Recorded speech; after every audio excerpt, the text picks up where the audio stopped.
About 5 years ago, I lived downtown in a major city in the US. I've always been a night person, so I would often find myself bored after my roommate, who was decidedly not a night person, went to sleep. To pass the time, I used to go for long walks and spend the time thinking.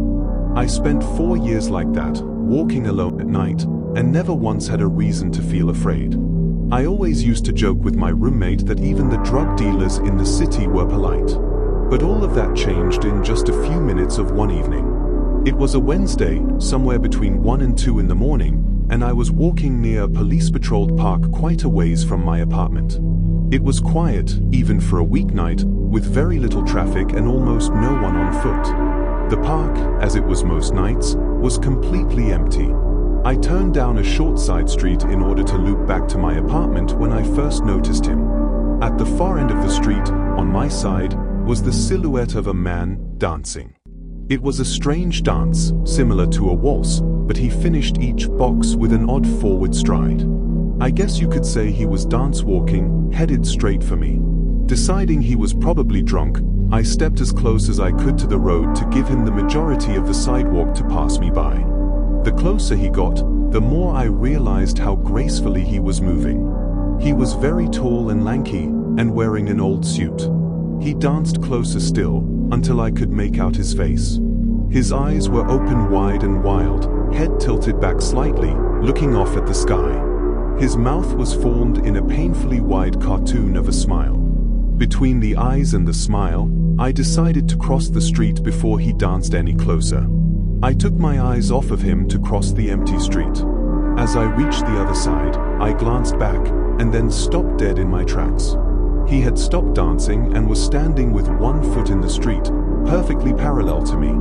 He was facing me but still looking skyward, smile still wide on his lips. I was completely and utterly unnerved by this. I started walking again, but kept my eyes on the man. He didn't move. Once I had put about half a block between us, I turned away from him for a moment to watch the sidewalk in front of me. The street ahead of me was completely empty.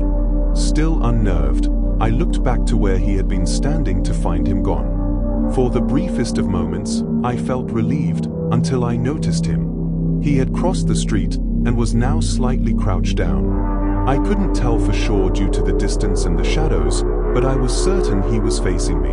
I had looked away from him for no more than 10 seconds, so it was clear that he had moved fast. I was so shocked that I stood there for some time, staring at him. And then he started moving toward me again. He took giant, exaggerated, tiptoed steps, as if he were a cartoon character sneaking up on someone. Except he was moving very, very quickly. I'd like to say at this point I ran away or pulled out my pepper spray or my cell phone or anything at all, but I didn't.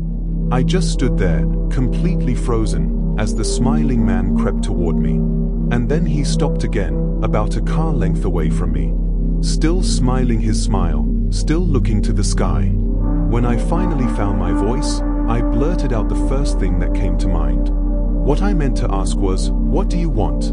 in an angry, commanding tone. What came out was a whimper, "What?"